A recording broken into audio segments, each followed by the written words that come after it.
Another sugar-free ice cream.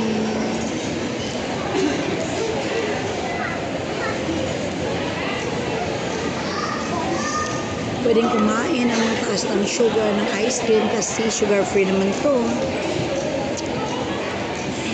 Yung tamis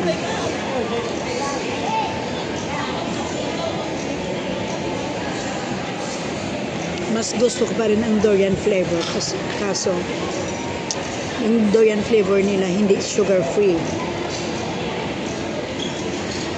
So coffee latte na lang pinili ko.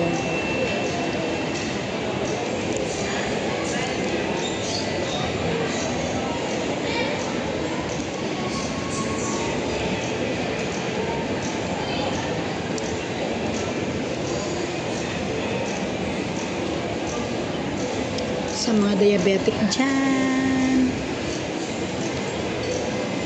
pwede kayong kumain ng ice cream basta sugar free lang,